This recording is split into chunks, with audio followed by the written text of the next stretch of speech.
Hello friends, and welcome back to Malicious Compliance Stories. Let's start our video with a story about navigating customer requests at a hardware store featuring a woman's creative approach to rust and paint removal. But before we begin, best way to support our channel is to leave comments, like, and subscribe with the turned on bell so you don't miss the new video every single day. Here we go. Can I mix deadly chemicals? No? I'll rub oranges on it. I work at a hardware store, for context. A middle-aged woman approached me today while I was in our paint department and began asking about what we have to remove rust from her outdoor metal chairs. I've got just the thing to do it fast, so I take her to our navel jelly and explain to her how you'll apply it to the rusted areas and then wash it off after 5 to 10 minutes, blah, blah, blah. The lady tells me how she doesn't like the idea of rinsing it off because then it'll go into the water. She then asks if she can use it to remove paint as well, and I let her know that it's formulated specifically for rust, so she'd need to use something like a paint remover. I show her the paint removers we have, and she says she doesn't want to use them because the chemicals are too strong. Her: well, do you have anything environmentally friendly that I can use? Me: sure. We have this item, which is made from naturally occurring acids and oranges, as well as other naturally sourced additives. It should peel up the paint after you allow it to sit. Then you'll take a putty knife and scrape it off.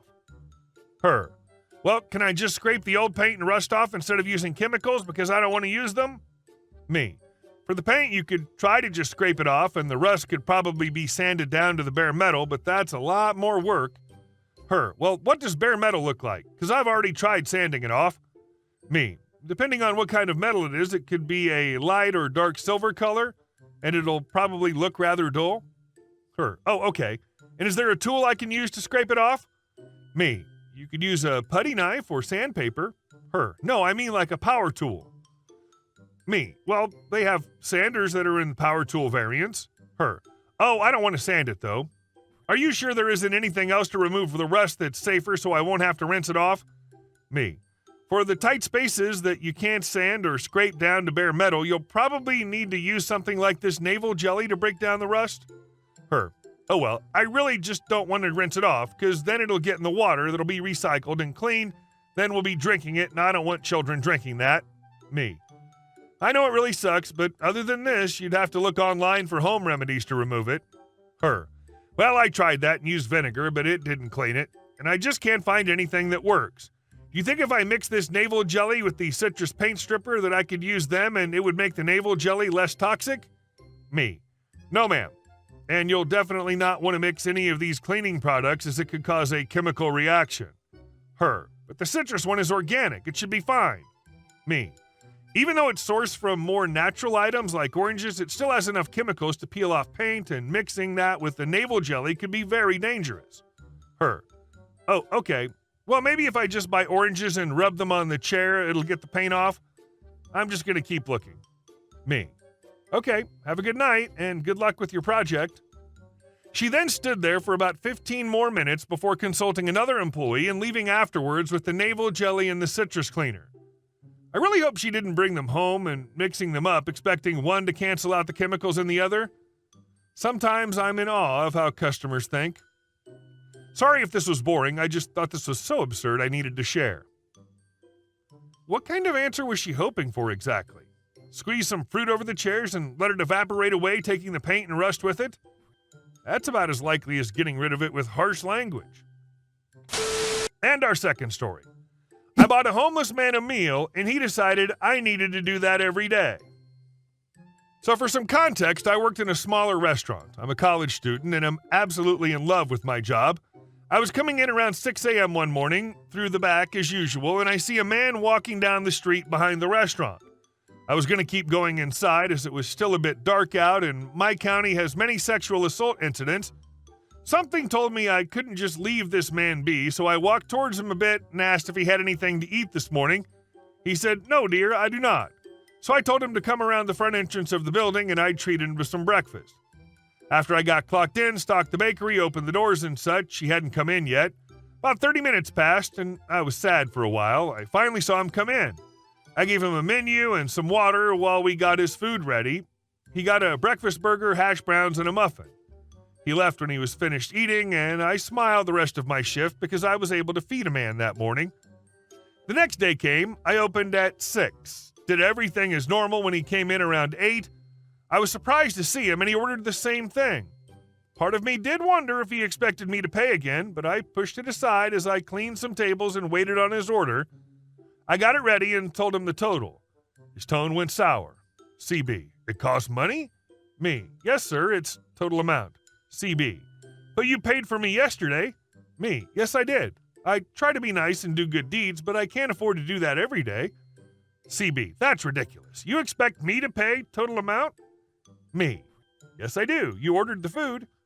CB begrudgingly pulls out a wallet and gives me $20. At this point, I'm a little shocked he asked me to pay for him once again, and almost did, as there was a point where I was nearly homeless and really try to help as much as I can. He took his food to go and left. Then the next day came. Same thing, 6 a.m. He comes in around 8. He orders the same thing. I get it ready, and he asks me, can it be free? I responded with, no, unfortunately. Restaurant name cannot give food away for free. CB sighs and rolls his eyes once again, citing something about me being a C word. He then says he needs to run to the bank, and not surprisingly, he doesn't come back. My manager marks it as a walkout, and he didn't come back in after this. I don't know why he didn't understand that I can't pay $20 a day for his burger. Looking back, he was probably a beggar pretending to be homeless, as there have been more and more stories of that in my state as well. In these times, money's obviously harder to come by, and I can understand looking for more work to get by, but I can't understand being so unethical as to call a young girl a C word and ask her to pay for his hollandaise hash browns. Thought this story belonged here. Hope I could make some of you laugh with the nerve of this guy. This was a rubbish thing to happen to you, but you still did a good deed. Sometimes you're punished for doing them, but it's still worth it in the long run. And our next story. Build me an expensive fence. One night I had a knock at my door from the funeral homeowners down the street.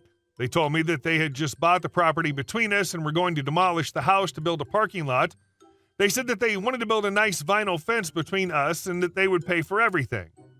All they needed from me was to sign an agreement saying that it was okay for them to build the fence. This agreement was 3 pages long.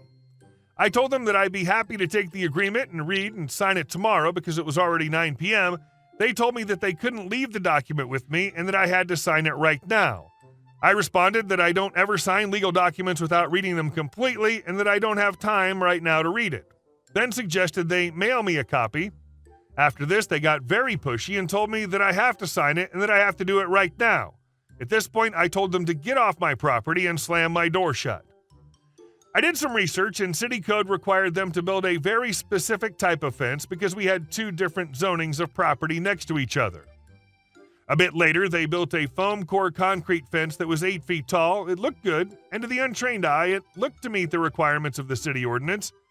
At this time, I also received a letter from their lawyer about the old wooden fence that they also left standing was on their side of the property line, and that if I tore it down, repaired it, or did anything else to it, that they would take legal action against me. I found a city ordinance that outlaws a fence within a fence. It basically says that there's only 1 fence allowed per property line. I took that to the city planning commission, and they forced my neighbor to remove the wooden fence. I refused to allow him or his workers onto my property. That meant they had to go over the 8-foot concrete fence to remove the old wood fence. After that was completed, I went back to the planning commission to demand that the correct fence be built. City ordinance stipulated an 8-foot tall solid masonry fence and explicitly forbid the use of foam core fencing in this situation. The commission sided with me and made him tear out his brand new fence. After that, he put up a temporary chain link, freestanding fence between our properties. The wind kept blowing it down, so I asked him to take care of it so that my chickens don't get out of my yard. He told me to figure it out myself. Enter malicious compliance. So I welded his rented fence pieces together. They were no longer portable, but they stopped blowing down. They were taking a long time to get the permanent fence in, so I ordered a Borat-style neon green Speedo. You should Google it to really understand. I then wore that thing during the nights in the summer when I sat at my fire pit. The guests of funerals could clearly see all of me lit up in the twilight. I like to think that this helped motivate them to put in an opaque fence. When he finally put in the correct fence, his workers trampled about 30 feet of my rose bushes and killed them, so I had the planning commission order him to pay me damages for the roses. The workers also broke some of my sprinklers, and I was able to force him to repair those too. To top this all off, he stained his side of the new fence and left mine with only stain splatters and stain drips. Since I was batting 1,000, I went back to the city ordinance and found one that prohibited this exact situation. Back to the commission I went. After more fighting, he had to pay to stain my side of the fence too. It took 5.5 years, but now I have a beautiful, tall fence to keep my yard quiet and safe. It added a lot of value to my property too. Hey, Mr. and Mrs. Funeral Home, sign that. Sounds like the funeral home wanted to be cheap while they trampled on your rights. Good for you. And our last story. Entitled neighbors want pool access for free. Not mine, but from my next door neighbor. EN is entitled neighbor, N is my neighbor. My neighbor and her husband are one of the neighbors we get along with the most. They sometimes talk about their back neighbor, whose backyard shares a fence with their backyard. There's a lot of stories about that white fence, but that's for another day. They told us that when they first moved into their current house, that neighbor was super friendly. They'd often visit each other and have dinner, chit-chat over the fence, etc. They both had a pool in their backyard. Then one day, the entitled neighbor told my neighbor they wanted to get rid of their pool. She said that she, her husband, and their kids barely used it anyway, and it was too expensive for them to keep it. Neighbor agreed that there was no point in keeping it if no one was using it. Then entitled neighbor added, if it gets too hot, we'll just use your pool instead anyway. Now, entitled neighbor often made jokes, so neighbor didn't take her seriously at first and simply said no, they can't use their pool whenever they want. But entitled neighbor was dead serious. She didn't take it well and started demanding access to the pool because it wouldn't be fair for them not to share when it was hot, and that they already pay to maintain their pool, so it wouldn't be a problem if the entitled neighbors use it from time to time. Neighbor's only response was, if you want to use a pool, then keep yours, because you're not using mine. Entitled neighbor was furious and claimed she misjudged them and they weren't being good neighbors, etc. Mind you, she never asked if they could use the pool from time to time. She assumed that they will let them use the pool. That pool incident started the ongoing war between two neighbors. Edit. Didn't expect this to have so much reaction. Since you want to know more about them and the entitled neighbor, I'm going to make another post about her. Hey guys, thank you all for watching the video. I'll see you in the next one.